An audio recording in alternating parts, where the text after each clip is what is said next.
Hi, this is Yichuan and my colleague Harsh, Chihuan, Tijas, Pari. So today we will present our work in teacher-student critical learning. So from the research in reinforcement learning, we observed that the sparse rewards are hard for the model to converge. And critical learning is one way to overcome the challenge of sparse rewards. So like human, we allow the agent start from easy tasks and proceed to harder tasks once easy ones are mastered. So to solve these challenges, we utilize a teacher-student framework to solve the problems. So the teacher is to monitor students' training process and select the task based on the difficulty for the students. And the student is trained for each subtask. And here we have n different subtasks. And in our experience settings for the games, we have different levels of games. And we utilize the episode mean reward as our value functions to guide the student model to achieve the maximum values. So our contribution of this work is that we consider scalable subtasks.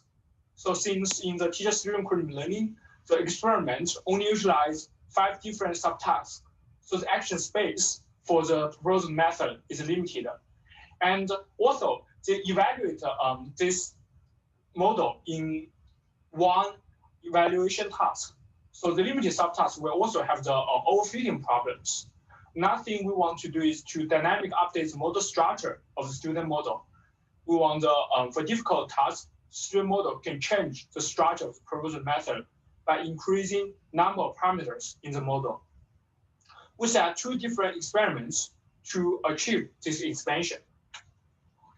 So before we move on to the detailed information of experiment, so let's first discuss what experiments look like. So now we utilize the games, 2 games, CoinRun and PackMan as our experiment environment.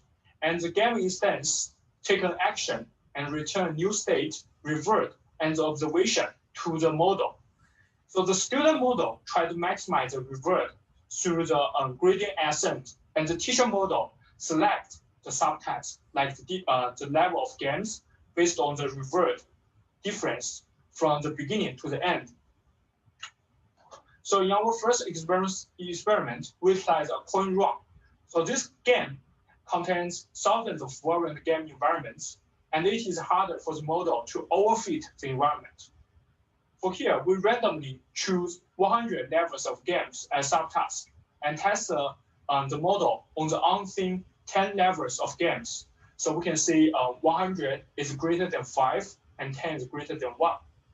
And they evaluate the model without teacher-student critical learning and with teacher-student critical learning on the mean absolute revert per 100 time steps. So here we utilize CNN model as the structure of the student model. So this is a result of the model with critical learning and without critical learning. So we can observe that when we include teacher critical learning, the model's performance got improved a lot. 22 is much greater than 0.4. And the teacher model can remember all stuffs. The second game that was tested was a game similar to PackMan that we created. The game board is a 10 times 10 grid board with 1 tile of food shown in green and some number of enemies shown in red and a player shown in blue. The goal of the player is to reach the food as fast as possible without touching the enemies. We implement different subtasks by varying the number of enemies in the game. The model evaluation was performed by running the student agent on a uniformly distributed set of 100 games. For the student agent, we use a deep Q-learning model, which is similar to Q-learning. In Q-learning, we generate a large Q's table with the expected future reward of taking each action from each state. And this table is updated after each step based on the step reward using the formula at the bottom. In the deep Q learning, we replace Q table with a neural network and the updation is done through the backpropagation. For backpropagation, the predict value is a Q-value prediction for each action from the neural network, and the ground truth is a learned value shown in the. Since this game is much easier than the CoinRun, we consider a complex structure, progress model. So we will progressively increase the model size.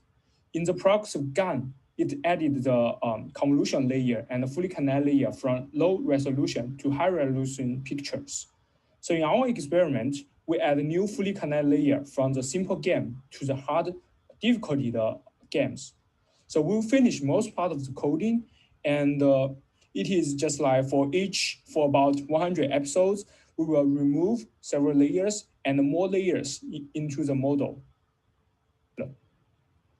Here is a figure of the mean reverse over episodes for two experiments, one without critical learning and the other with 4 different teacher-student critical algorithms. So in the first plot, as expected, the performance improves with more and more episodes. The fluctuation is due to the epsilon greedy policy. Since the epsilon decays over time, the fluctuation also decreases. In the second plot, we can see that reverse with most algorithms decrease before they increase. This is because initially the teacher generates highly biased probability distribution, causing overfitting. After more iterations, the models get to train with different subtasks and the performance improves. Now let's look at the progress model. So from this figure, we can find out that the progress model, which is in yellow, achieves a little bit better performance than the target model. And the progress model gets complex after every 100 episodes than the target. And the progress structure has a potential to achieve better performance, require more in-depth future research. There are several limitations of our work. So firstly, we didn't test a progress model on CoinRun. So this is because the CoinRun game is much larger than the PackMan, because the input for CoinRun is about 112 times 112 times 3 is much larger than 10 times 10 times 1. And another limitation is that in the TSCL paper, the authors trained their model for about 2 million steps. And due to the limitation of computing resource, we only report the performance result of the first 10,000. So this may cause the model unconverged in the complex game like CoinRun. From our experiment result, we observed that teacher-student critical learning achieves better performance compared with a model without critical learning. And progress model structure achieves a little bit of performance improvement, but this still needs further research. And all of our code is available at this GitHub website.